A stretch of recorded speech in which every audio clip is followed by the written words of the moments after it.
나의 신부인 너희는 하나님이 나를 신랑으로 맞이하여 비가 오나 눈이 오나 검은 머리가 하얀 팥뿌리가 될 때까지 오늘도 여전히 에베소서 2장 10절을 설교합니다. 네. 주제가 많은 소주제들이 많아서 이것들을 하나하나씩 엮어서 가다 보니까 이렇게 길게 설교합니다. 뭐든지 기초가 중요해요. 기초와 같은 말씀, 배경 지식을 쌓아야 그 다음에 넘어갈 때 그 지식들로 인해서 말씀들이 쉽게 들리고 이해가 됩니다. 오늘 하나님의 말씀 나누도록 합니다. 에베소서 61번째 시간입니다. 오늘은 우리는 그가 만드신 바라 4번째 시간으로 함께합니다. 부주제로는 결혼 유비로 읽는 창조, 결혼 유비로 읽는 창조입니다. 조금 더 제목을 수정하고 싶은데 이미 주보에 나가서 이렇게 더 붙이자면 결혼 유비로 읽는 생태학적 창조, 이렇게 제목을 붙이면 더 적절하지 않나라는 생각을 하는데 말하고 보니까 더 어렵네요. 어쨌든 결혼 유비로 읽는 창조, 이게 적절한 것 같기도 해요. 죄송합니다. 철학 용어 중에 유비라는 말이 있어요. 아날로기아라고도 하는데 사물은 유추한 데에서 존재한다는 스콜라 철학의 학설입니다. 쉽게 풀어 쓰자면 유비라는 말은 두 개의 사물이 여러 면에서 비슷하다는 것을 근거로 다른 속성도 유사할 것이라고 추론하는 거예요. 참고로 이 유비에 대한 출처는 제가 만든 것이 아니고 인터넷에서 찾아 사용한 것임을 알려드립니다. 제 것이 아니에요. 인터넷에 있어요. 찾아보시면 더 이해가 될 것 같습니다. 여튼 유비라는 개념을 다시 한번 강조하자면 두 개의 사물이 여러 면에서 비슷하다는 것을 근거로 하여 다른 속성도 유사할 것이라고 추론하는 것이 바로 유비라는 개념입니다. 그렇다면 하나님의 창조는 무엇과 비슷할까요? 바로 결혼을 준비하는 것과 비슷합니다. 놀랍죠? 어떻게 창조가 결혼을 준비하는 것과 비슷할까요? 먼저 설교의 이해를 돕기 위해 신약 성경의 표현들을 살펴보아야 합니다. 마태복음 25장 1절, 그때의 천국은 마치 등을 들고 신랑을 맞으러 나간 열처녀와 같다 하리니, 이 구절에서의 요점은 이것이죠. 우리 주님이신 예수님께서 천국을 혼인잔치에 비유하고 있어요. 또한 예수님은 바리새인들과 금식 논쟁을 하실 때 이런 말씀을 하셨어요. 마태복음 2장 19절 20절, 예수께서 그들에게 이르시되 혼인집 손님들이 신랑과 함께 있을 때에 금식할 수 있느냐? 신랑과 함께 있을 동안에는 금식할 수 없느니라. 그러나 신랑을 빼앗길 날이 이르리니 그날에는 금식할 것이니라. 우리 주님의 이 말씀에서 중요한 요점은 이것이죠. 예수님은 당신을 신랑으로, 당신의 제자들을 신부로 비유하고 있다는 거예요. 더욱이 요한계시록에는 이런 말씀이 있어요. 요한계시록 19장 7절부터 9절 중간중간에 생략되어 있습니다. 어린 양의 혼인 기약이 이르렀고 그의 아내가 자신을 준비하였으므로 천사가 내게 말하기를 기록하라. 어린 양의 혼인 잔치에 청함을 받은 자들은 복이 있도다. 분명 이 구절에 진술된 어린 양의 혼인 잔치에서 어린 양은 우리의 주님이신 예수님이시고 그의 아내는 하나님의 백성들인 성도들이죠. 이와 같은 까닭에 사도 바울은 에베소서 5장에서 예수님과 우리의 관계를 이렇게 표현해요. 에베소서 5장 31절 32절, 그러므로 사람이 부모를 떠나 그의 아내와 합하여 그 둘이 한 육체가 될지니 이 비밀이 크도다. 나는 그리스도와 교회에 대하여 말하노라. 나는 그리스도와 교회에 대하여 말하노라. 사도는 이 구절을 통하여 하늘에 속한 신령한 비밀을 우리에게 밝혀주죠. 신랑 대신 예수 그리스도와 그의 신부인 교회는 한 몸이 되어야 한다. 한 몸이 되어야 한다라고 강조합니다. 이것을 풀어쓰자면 예수와 교회는 한 몸이 되어야 한다. 예수와 교회는 한 몸이 되어야 한다는 거예요. 이와 같은 유비가 창세기 1장에도 기록되어 있죠. 창세기 1장 27절. 하나님이 자기 형상 곧 하나님의 형상대로 사람을 창조할 때 남자와 여자로 창조하시고, 하나님은 당신의 형상대로 사람을 창조하셨는데 남자와 여자로 창조하셨다고 합니다. 강조점은 이거예요. 하나님의 형상은 남자와 여자다. 탄원하면 사람이 온전한 하나님의 형상이 되려면 남자와 여자가 결혼을 통하여 하나가 될 때 온전한 하나님의 형상이 된다는 거죠. 따라서 이 모든 구절들을 종합하여 요약해 볼 때 결론은 이것입니다. 하나님과 사람의 관계는 신랑과 신부의 관계다. 그렇다면 이 사실과 창조와는 어떤 관계가 있을까요? 창조는 신부를 맞이하기 위한 하나님의 혼수품이다. 또는 신랑이 신부와 함께 살기 위해 신혼집을 마련하는 것과 같다. 그렇죠? 어느 시대나 어느 사회나 통념적으로 결혼하는 남녀는 그들이 함께 살 집을 마련하잖아요. 그렇죠? 이와 마찬가지로 하나님은 당신께서 앞으로 맞이할 예비 신부를 생각하셨고 그 신부와 함께 영원히 거주할 신혼집을 생각하신 거예요. 그래서 신부와 함께 거주할 최상의 환경, 또한 신부가 좋아할 만한 아름다운 집을 선물할 마음으로 이 세상을 만드신 거예요. 그것이 바로 창조입니다. 이걸 볼 때 창조는 하나님의 생태학적 신혼집, 창조는 하나님의 생태학적 신혼집입니다. 여기서 생태학적이란 말은 좀 어렵게 들릴 수 있긴 한데 생태학에 해당하는 헬라어는 오이코스이에요. 이 말은 거주하다, 체류하다라는 뜻을 갖고 있습니다. 헬라어 오이코스를 성경에서는 이렇게 사용하고 있어요. 마가복음 11장 17절. 내 집은 만민이 기도하는 집이라. 이 구절에서 기도하는 집을 주목해 보셔요. 여기서 집에 해당하는 헬라어가 바로 오이코스입니다. 특히 이 구절에서 집은 예수님 당시 예루살렘 성전을 가리키는 말이에요. 쉽게 말해서 성전은 기도하는 집이다. 그런 뜻이죠. 하나님께서 당신의 거룩한 목적을 위하여 특별히 구별하신 장소가 바로 오이코스입니다. 한원하면 하나님께서 특별한 목적을 갖고 친히 임재하셔서 친히 거하시는 곳, 그것이 바로 오이코스, 집이란 말이죠. 이것이 기도하는 집의 참 의미입니다. 이것을 생태학이라고 부르는 까닭은 하나님의 거하심이 가상이 아니라 이론이 아니라 실제이기 때문에 그래요. 달리 말하자면 하나님께서 집을 지으시고 그 집을 임차인에게 임대해 주는 것이 아니라 하나님께서 직접 실거주하실 목적으로 그 집을 지으셨다는 말이죠. 이와 같은 의미가 담긴 단어가 바로 헬라어 오이코스, 즉 생태학적 거주지로서의 집입니다. 이를 쉽게 표현하면 하나님의 영원한 임재 장소입니다. 따라서 창조는 하나님의 영원한 임재 장소인 하나님의 거처를 만드는 사역이에요.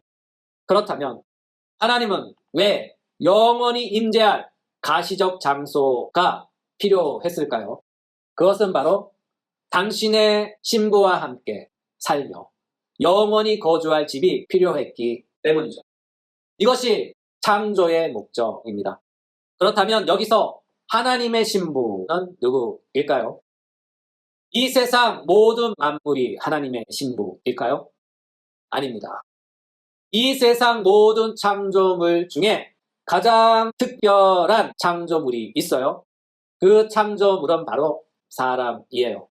이와 같은 이유로 하나님은 모든 창조물 가운데 특별히 사람에게만 다른 창조물들과는 구별되는 아주 특별한 특혜를 주셨는데 그것이 바로 하나님의 형상입니다. 창세기 1장 26절 하나님이 이르시되 우리의 형상을 따라 우리의 모양대로 우리가 사람을 만들고. 그렇죠.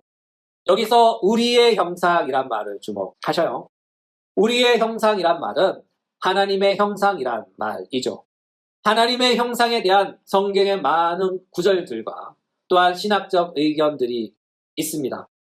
개혁주의 신학은 하나님의 형상을 넓은 의미와 좁은 의미로 구분해요.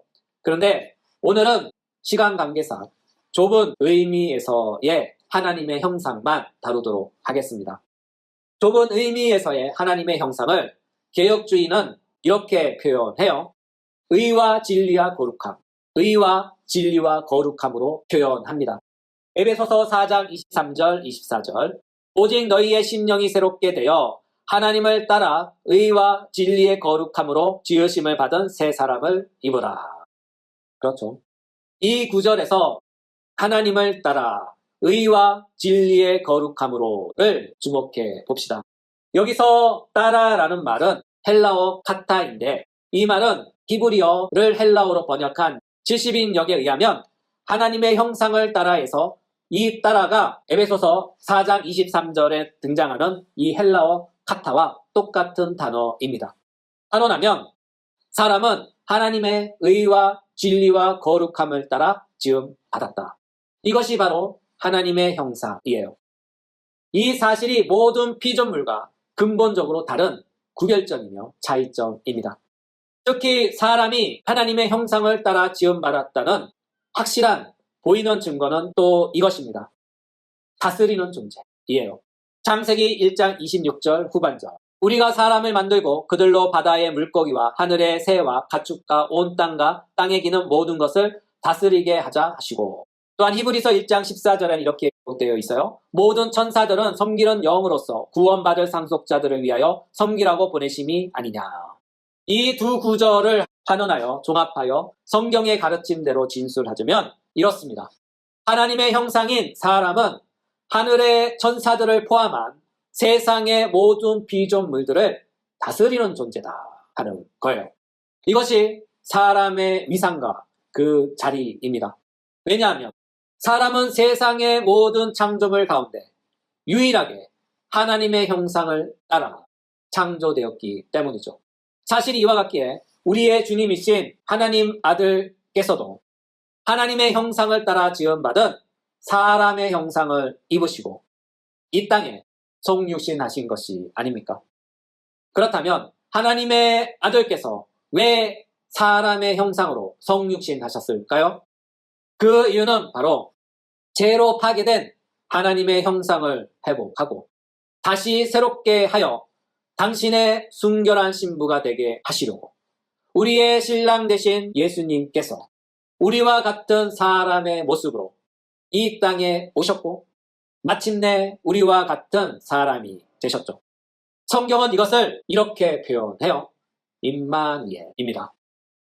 마태복음 1장 23절 보라 처녀가 잉태하여 아들을 낳을 것이요 그의 이름은 임마누엘이라 하리라 하셨으니 이를 번역한즉 하나님이 우리와 함께 계시다 함이라.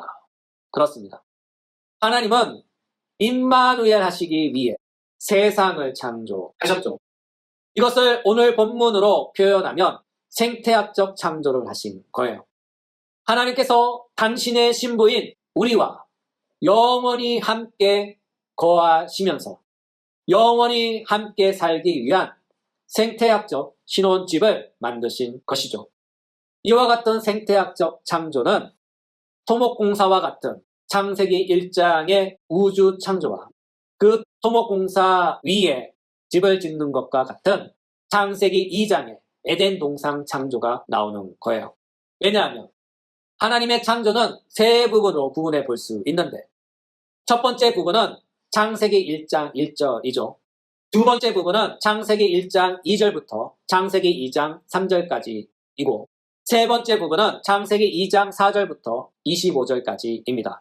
이것을 조금 더 설명하자면 첫 번째 부분인 창세기 1장 1절은 하나님의 창조 사역의 전체적인 내용을 선포하며 개관하는 것이고, 두 번째 부분인 1장 2절부터는 우주 역사의 기원에 관한 부분을 진술하면서, 세 번째 부분은 인간 역사의 기원을 진술하는 부분이에요. 이에 창조의 역사적 관점에서 보면 두 번째 부분인 창세기 1장부터 시작하고, 인류의 역사의 관점에서 보면 세 번째 부분인 창세기 2장부터 시작하는 거예요. 그리고 생태학적 관점에서 보면 우주 창조는 에덴 창조를 위한 창조입니다. 에덴 동산의 창조의 목적은 하나님의 집을 위한 창조이며, 하나님의 집의 목적은 당신의 신부인 당신의 피조물과 영원히 함께 거하시기 위해서입니다.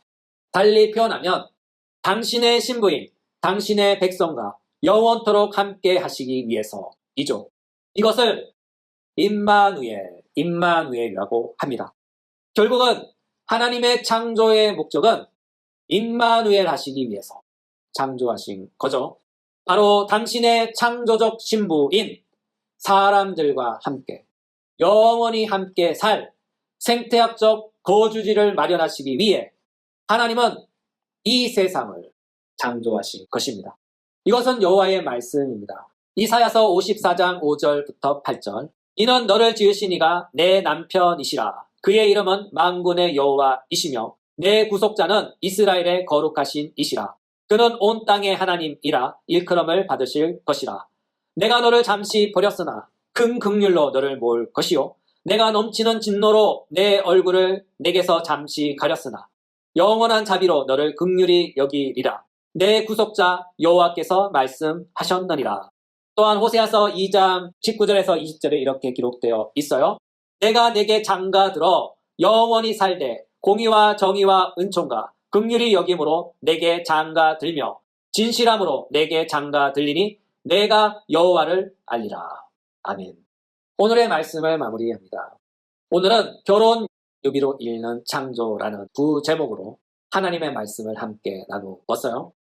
하나님께서 이 세상을 창조하신 목적은 당신께서 이 세상에 거주할 목적으로 이 세상을 창조하셨죠. 바로 생태학적 거주지인 하나님의 집을 창조하신 거예요. 그리고 그 집에서 당신의 신부와 함께 영원토록 기쁘고 복된 신혼생활을 하시기 위해서입니다. 이와 같은 이유로 이 세상을 무에서 불러내셔서 이 세상을 존재하게 하셨고, 우리를 당신의 형상으로 빚으사 당신의 신부가 되게 하셨죠. 우리가 당신의 신부가 되게 하신 것은 하나님께서 우리와 함께 하시기 위해서입니다. 하나님께서 우리와 임마누엘 하시기 위해서입니다. 이와 같은 까닭에 창조주 하나님은 우리의 신랑이 되시고 그의 창조물인 우리는 그분의 신부가 되는 거예요. 하나님은 이것을 또 이렇게 표현하셨어요. 레위기 26장 12절. 나는 너희의 하나님이 되고 너희는 내 백성이 될 것이라. 나는 너희의 하나님이 되고 너희는 내 백성이 될 것이라. 이것을 현대식으로 의역하여 표현하면 이렇습니다. 의역을 했는데 아주 심하게 했죠. 그러나 성경의 본뜻은 변하지 않습니다. 의역하면 이렇습니다. 하나님은 당신의 신부인 우리에게 묻습니다. 나의 신부인 너희는 하나님인 나를 신랑으로 맞이하여 비가 오나 눈이 오나 검은 머리가 하얀 팥뿌리가 될 때까지 어려운 일이 있거나 그 어떤 고난이 있더라도 마음을 다하고 그 목숨을 다하고 그 뜻을 다하여 나를 죽도록 사랑하겠느냐 라고 말씀합니다. 이번 한 주도 살아가면서 우리의 신랑 되신 하나님과 아름다운 신혼 생활을 하는 일주일 되시길 예수님의 이름으로 축복합니다.